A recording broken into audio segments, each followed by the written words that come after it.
Semoga sehat selalu dan tetap semangat menghafal Al-Quran.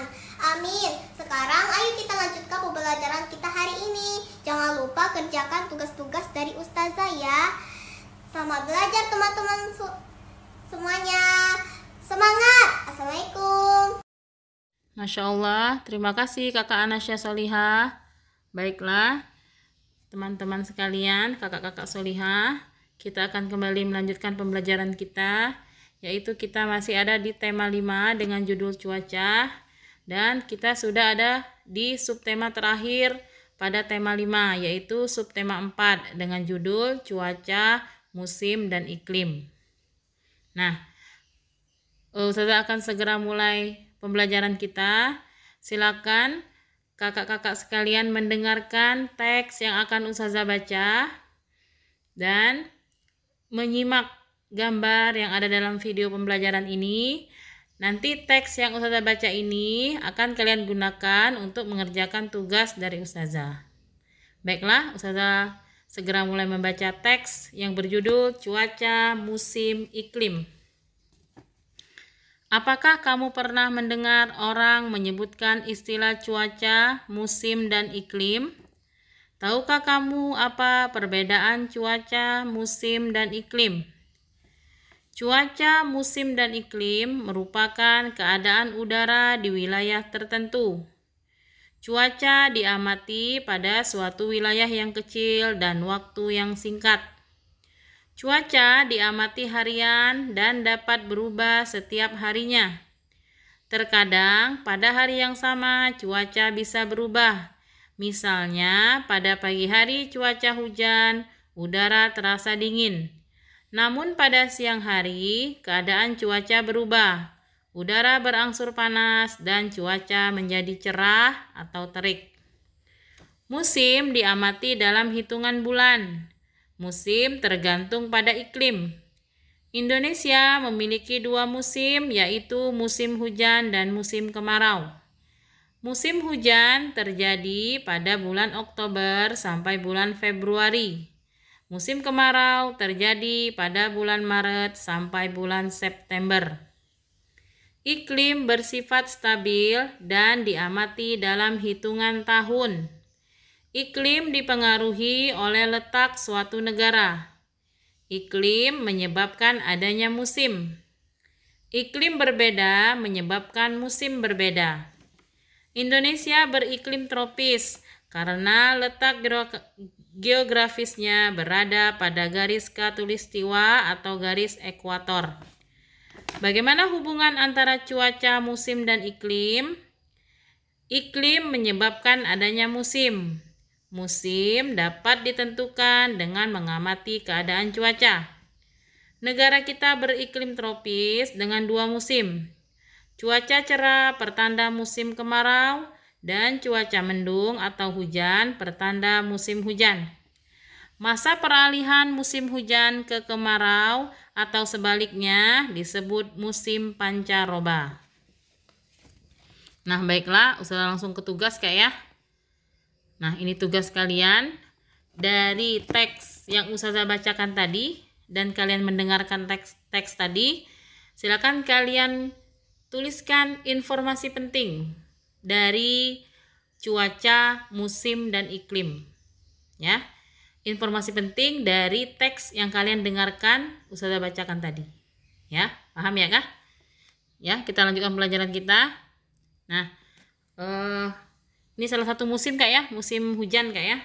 Nah, seperti saat ini kita juga sedang berada pada musim hujan. Nah, di musim hujan ini biasanya atau ketika kita mau menghadapi musim hujan ya, banyak persiapan yang harus kita lakukan ya, untuk menghindari hal-hal yang tidak kita inginkan. Salah satunya misalnya untuk menghindari banjir. Apa yang kita lakukan Kak untuk menghindari banjir? Ya, silakan tanya dengan orang tuanya Kak ya, dengan ayah, dengan ibu ya, dengan umi dan abi. Nah, biasanya kalau mau menghadapi musim hujan, biasanya masyarakat atau lingkungan sekitar rumah kita itu Kak ya akan mengadakan kerja bakti ya, untuk misalnya membersihkan selokan di pinggir jalan Kak ya. Selokan yang di dekat-dekat rumah itu dibersihkan, sampahnya semua diambil, yang mungkin pasirnya atau tanahnya sudah terlalu banyak di selokan itu dikeluarkan ya, dibersihkan sampai selokannya benar-benar bersih, supaya nanti ketika hujan, air hujan yang turun akan lancar melewati selokan itu, begitu Kak ya. Nah, ketika kita melakukan musyawarah, nah kita menyatukan pendapat Kak ya, menyatukan pendapat apa yang sebaiknya kita lakukan ya. Nanti kita bertukar pendapat, memberi ide, memberi saran. Nah, ketika setelah selesai musyawarah, kita akan langsung mengadakan kerja bakti biasanya Kak ya. Nah, kerja bakti itu Kak ya, selain di lingkungan rumah juga bisa dikerjakan di rumah sendiri Kak ya. Selain di lingkungan masyarakat ya, bisa dikerjakan di rumah kita sendiri. Kerja bakti bisa kita lakukan di rumah kita sendiri. Atau ketika kita sekolah, kita pernah nggak kerja bakti Kak? Iya pernah, sering Kak ya, kita bersama-sama membersihkan kelas ya, bersama-sama membersihkan halaman sekolah ya, begitu ya. Nah, ini tugas PKN Kak ya, langsung ke tugas. Ini tugasnya Kak ya, ceritakan dengan singkat pengalamanmu bekerja bakti. Ceritakan dengan singkat pengalamanmu bekerja bakti. Nanti cerita kamu itu kayak harus termasuk dalamnya itu kapan kamu kerja baktinya, di mana kamu melakukannya, bersama siapa ya, dan mengapa kamu melakukan kerja bakti itu. Ya, ceritakan dengan singkat pengalamanmu, harus meliputi atau harus menjelaskan kapan, di mana, bersama siapa, dan mengapa kamu melakukan kerja bakti itu. Nah, untuk tempat kerja baktinya di cerita kamu itu boleh pilih salah satu saja Kak ya. Kalau misalnya kamu mau menceritakan pengalamanmu bekerja bakti di rumah, silakan. Atau kamu mau menceritakan pengalaman kerja baktimu di sekolah, boleh. Dan atau misalnya kamu mau menceritakan pengalamanmu bekerja bakti di lingkungan tempat tinggal ya, di sekitar rumah kamu, boleh, silakan Kak ya. Nah, kita lanjutkan pembelajaran kita. Nah, ini salah satu kegiatan Kak ya, ketika hujan ya. Nah, ketika musim hujan biasanya kita banyak beraktivitas di dalam rumah, di dalam ruangan. Nah, ini salah satu aktivitas yang bermanfaat Kak ya. Nah, ini yaitu membuat karya seni dengan teknik menempel dan menjahit. Ini kali ini teknik menjahitnya dengan tusuk Feston namanya Kak ya, tusuk Feston. Nah, ini termasuk karya seni 3 dimensi Kak ya. Nah, ini langkah-langkah membuat prakaryanya Kak ya, membuat bros dengan teknik menjahit tusuk Feston ya. Temanya buah-buahan saja Kak ya, tidak boleh tema lain, hanya buah-buahan. Silakan pilih mau buah selain yang ada di dalam gambar video, nggak apa-apa, silakan ya. Boleh mau buah misalnya mangga atau apa, terserah Kak ya, buah naga misalnya boleh. Nah, perhatikan langkah-langkah mengerjakannya Kak ya, karena tusuk Feston itu dia ada di sekeliling hasil karya kamu nanti ya. Itu yang sudah nilai yang saya lihat ya. Nah, baiklah, ini tugas SPDP dan selanjutnya kita akan melanjutkan pembelajaran kita. Nah, tadi kamu membuat prakarya itu dari kain flanel Kak ya, yang dari kain flanel. Nah, misalnya kain flanel kamu itu nanti, misalnya ini Kak ya, ada 1 lembar kain flanel itu bisa kamu bagi, atau misalnya kamu mau mengerjakannya bersama adik, bersama kakak ya. Nanti kain flanel yang dibelikan Umi atau dibelikan Ibu bisa kamu bagi dengan kakak, dengan adik kamu. Ini contohnya Kak ya, misalnya ada selembar kain flanel, itu nanti kamu akan bagi menjadi 4 bagian ya, menjadi 4 bagian, dan ini setiap bagiannya ini akan kamu bagikan ke adik, kakak, Umi ya, atau abang. Nah, ini juga termasuk pembelajaran pecahan Kak ya. Nah, misalnya ada 1 lembar kain flanel, itu nilai pecahannya itu 4/4 Kak ya.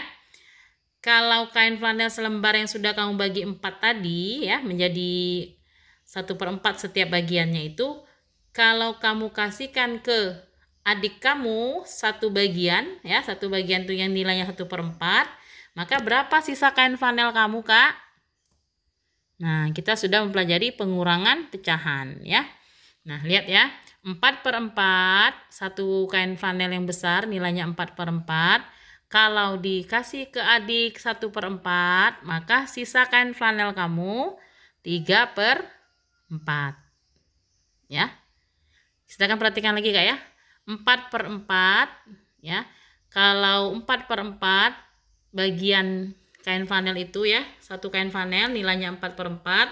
Kalau kamu kasihkan satu bagian yang nilainya 1/4 kepada adik atau kepada abang, maka sisa kain flanel kamu menjadi 3/4 ya.